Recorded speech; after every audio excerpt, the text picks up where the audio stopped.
ये खबर KR मंगलम university द्वारा प्रस्तुत की गई है। लगातार बढ़ोतरी के बीच केंद्रीय वित्त मंत्री निर्मला सीतारमण ने कहा है कि उर्वरक की कीमतें अकल्पनीय स्तर पर पहुंच गई है और सोने की बढ़ती कीमतें बाहरी मोर्चों पर कुछ चुनौतियां पैदा कर रही है। इसके बावजूद भारत की अर्थव्यवस्था वैश्विक अनिश्चितता के बीच पूरी तरह से लचीली और मजबूत बनी हुई है। उन्होंने स्पष्ट किया है कि भारत बेवजह का डर फैलाना बर्दाश्त नहीं कर सकता। जो लोग ये जताने की कोशिश कर रहे हैं कि सब कुछ बर्बाद हो रहा है, वे गलत है।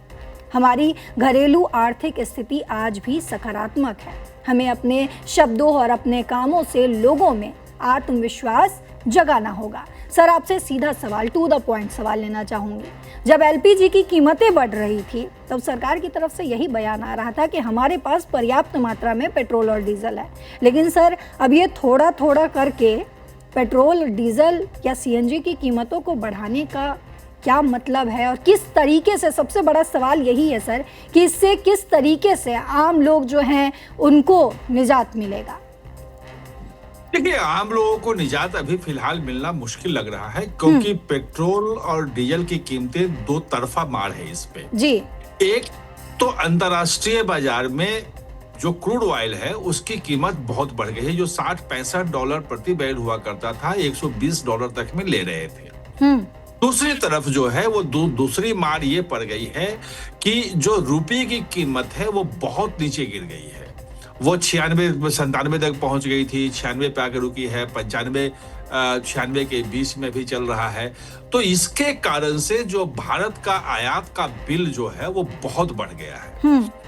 लेकिन एक दूसरी बात भी है कि कहीं भी पेट्रोल के और चाहे LPG हो, चाहे डीजल हो, क्रूड ऑयल हो, उसकी कमी नहीं है, वो महंगी मिल रही है। जी, भारत सरकार ने जो अपना 10 रुपए जो कम किया एक्साइज ड्यूटी डीजल पे भी, पेट्रोल पे भी, तो उससे भारत सरकार को अकेले जो है 1.5 लाख करोड़ से ज्यादा का नुकसान है राजस्व का, जो रेवेन्यू जुटाती इनसे एक्साइज के रूप में। जी। दूसरी तरफ इसके बावजूद कंपनियों को जो है वो प्रतिदिन लगभग 1,000 करोड़ का, यानी कि महीने में 30,000 करोड़ का घाटा हो रहा था।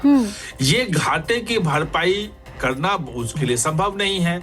जब कम होगी तो होगी। जी। अब बात यह थी कि उसका कुछ भाग डाला जाए ग्राहकों पे, जो उपभोक्ता है वो भी उसका कुछ वहन करें। जी। लेकिन इतना वो ना बढ़ जाए कि महंगाई बहुत ज्यादा बढ़ जाए और देश में अफरा तफरी मच जाए। जी। लेकिन बात यही है कि कुछ भी अगर 5 रुपए भी बढ़ा है, डीजल के जो दाम बढ़े हैं, तो कुछ तो महंगाई बढ़ेगी। अभी जो सिचुएशन है, पूरी दुनिया जो जूझ रही है, वो ये जूझ रही है कि भले महंगा मिले, कुछ भी हो जाए, लेकिन क्रूड ऑयल की सप्लाई, LPG की सप्लाई जारी रहे, क्योंकि हॉर्मुज से लगभग 20% टोटल वर्ल्ड सप्लाई का वहां से निकलता था, और वही अगर बंद हो गया है, और 20% बहुत बड़ा होता है, तो फिर कैसे होगा? अभी भी जो स्थिति ये है कि पूरे देश में हमने देखा है कि किसी भी पेट्रोल पंप पे कहीं कहीं अफवाह फैल जाती है। लोग जो है किसी इलाके में वो जमाखोरी करने जाते हैं, घर में अपना पेट्रोल डीजल भर के रखने लग जाते हैं, तो वहां कहीं कहीं कमी होती है, लेकिन फिर तत्काल एक आध दिन बाद ही वहां स्थिति समान हो जाती है। यानी कि पूरे देश में कीमतें भले बढ़ी हो, पेट्रोल डीजल की कहीं बहुत बड़ी किल्लत की बात हो, LPG की किल्लत की बात हो, बिल्कुल नहीं मिल रही हो, वो सिचुएशन नहीं है। सरकार की कोशिश सुनिश्चित करना है कि थोड़ी बहुत जो सरकार भी घाटा सह रही है, 10 रुपए का जो उसका एक्साइज ड्यूटी था वो भी कम कर लिया, और कुछ बोझ जो है वो डाला जाए उपभोक्ताओं पे भी, और कुछ चीजें उसके बावजूद भी जो बोझ है वो कंपनियों पे भी रहेगा।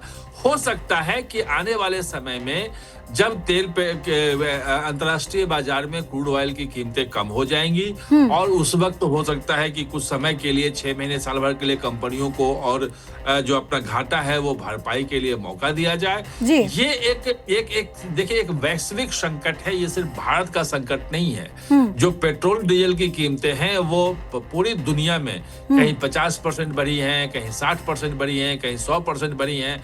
अगर आप कंपैरिजन करेंगे तो सबसे कम भारत भारत में बढ़ी है।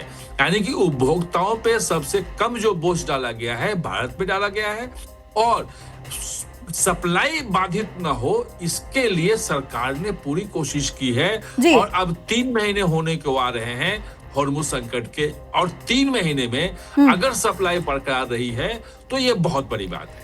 सर, एक आखिरी सवाल इस पर लेना चाहूँगी कि भारत सरकार का आखिर इस पर क्या प्लान है, क्योंकि विपक्ष हम देख रहे हैं लगातार इस पर। राहुल गांधी का भी बयान हमने देखा कि मैं तो बहुत समय से कह रहा हूँ कि समस्या जो है वो आने ही वाली है, और अब वो उन्होंने प्रधानमंत्री नरेंद्र मोदी को लेकर जो ट्वीट किया है उसमें भी उन्होंने कहा कि मैंने बोला था पहले ही कि दाम जो है वो बढ़ेगा। अब जानबूझकर छोटे छोटे टुकड़ों में प्राइस जो है उसको बढ़ाया जा रहा है, तो ये एक कहीं ना कहीं चाल की तरह विपक्ष जो है उसे दिखाने की कोशिश कर रही है।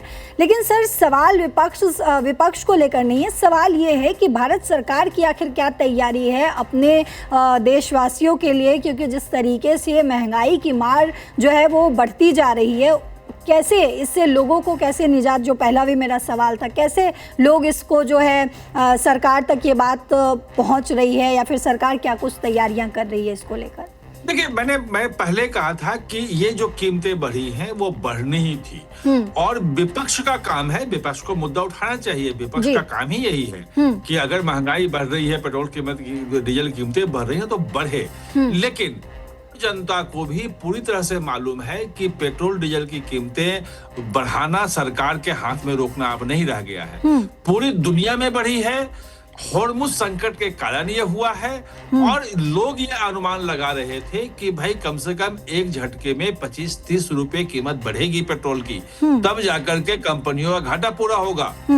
और अगर वो घाटा तब पूरा होता, और उसमें अगर 4-5 रुपए की भले वो टुकड़ों में हो, तो अगर इतना कम बढ़ोतरी हुई है तो आप देखेंगे कि आम जनता को परेशानी तो है, लेकिन सरकार के खिलाफ गुस्सा मुझे नहीं देखने में आ रहा है। हाँ, मतलब विपक्ष है, उसका काम है मुद्दे उठाना, उसका काम है प्रदर्शन करना, और वो करना चाहिए क्योंकि जनता को परेशानी तो है ही ना।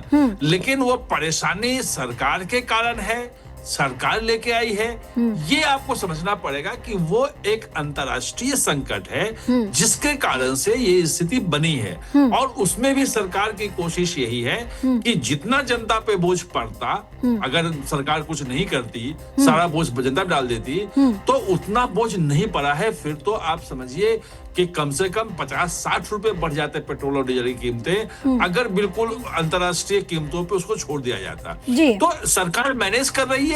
सरकार के पास 2 चीजें हैं, देखिए बिल्कुल क्लियर है कि विकास के लिए जो पैसे हैं, जो खजाना है, जो रोड बनना है, सड़क बनना है, रेल बनना है, जो डेवलपमेंट के काम है, वो भी नहीं रुकना चाहिए। दूसरा कि पेट्रोल डीजल की जो आपूर्ति है वो भी कहीं से बाधित नहीं, क्योंकि आप सोचो कि अगर नहीं आएगी तो फिर ब्लैक मार्केट में तो आप दुगने तिगने दाम में लेंगे ना। जब एलपीजी का संकट था तो आपको कॉमर्शियल सिलेंडर जो है वो 1800 या 2000 वाला जो था वो 4000 में 3500 में बिक रहा था ना। बिल्कुल। तो फिर कालाबाजारी में तो आपको ज्यादा देना पड़ेगा। सरकार सब कुछ सहके और सुनिश्चित कर रही है कि आपूर्ति बिल्कुल सुचारू रूप से जारी रहे, और जो बोझ है ये संकट के कारण जो कीमतें बढ़ी, इसका बोझ जो है वो कंपनियां, आम आदमी, उपभोक्ता और सरकार तीनों मिलकर बहन करेंगी, तो सरकार पूरा देश जो है वो आसानी से इस संकट से निकल पाएगा। जी सर, इतना ही नहीं, उन्होंने निर्मला सीतारमण ने इसकी तो चर्चा की ही, और इसके अलावा उन्होंने 3Fs की भी चर्चा की है। मध्य पूर्व संकट के लगभग 3 महीने जो हैं वो पूरे होने पर उन्होंने 3F यानी कि फ्यूल, फर्टिलाइज़र और फॉरेक्स विदेशी मुद्रा पर भी ध्यान केंद्रित करने का आग्रह किया है। इसके मायने जो हैं अगर शॉर्ट में हमारे दर्शकों को सर समझाते हैं। देखिए निश्चित रूप से फ्यूल तो है ही कि फ्यूल की कीमतें बहुत बढ़ गई, $120 $125 पहुंच गया था। अभी जब बात हो रही है, शांति वार्ता की बात हो रही है कि भाई कोई ना कोई उनका समझौता हो जाएगा, तो भी 85-86 रुपये है।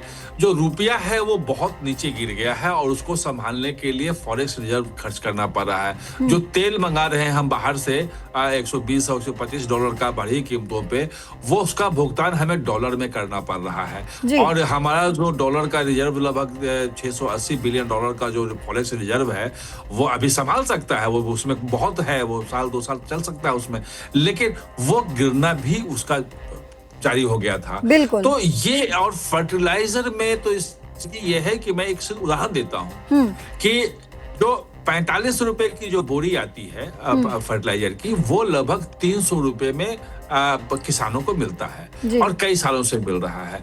और ये यूरिया की बोरी जो है उसकी कीमत अगर अंतर्राष्ट्रीय बाजार में ये संकट आने के पहले लगभग 3,000 रुपए का लगभग पड़ता था, वो कि 3,000 रुपए पड़ता था और इतना सब्सिडी सरकार देती थी।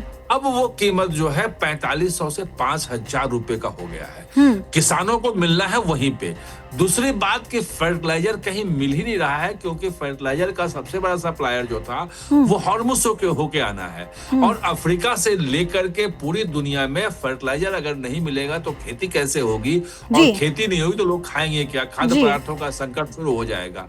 तो वो सुनिश्चित करना भी सरकार के लिए है कि किसानों को सस्ता भी मिले और वो फर्टिलाइजर आए भी। तो ये जो 3F जो बता रही हैं, 3 बड़े संकट जो हैं, वो फ्यूल का भी है, फॉरेक्स का भी है और वो संकट आपके फर्टिलाइजर का भी है। और ये तीनों मोर्चों पे सरकार को एक साथ निपटना पड़ रहा है। जो 1 साल के लिए सोना खरीदने की बात थी, विदेश दौरे में नहीं जाने की बात थी कि विदेश न जाए, भारत में घूम लें, जो प्रधानमंत्री की अपील थी वो मेनली फॉरेक्स को लेकर ही थी। जी, बहुत शुक्रिया सर आपका तमाम जानकारियों के लिए। तो हमारे एक्सपर्ट से आपने समझा कि किस तरीके से अभी बढ़ते दाम, यानी कि जिस तरीके से अभी पश्चिम एशिया में तनाव बना हुआ है और हॉर्मुज संकट भी घटते हुए नज़र तो नहीं आ रहा, और उसकी वजह से पेट्रोल, डीजल, CNG, दूध, चीनी, हर एक चीज़ के दाम में जो है इजाफा हो रहा है।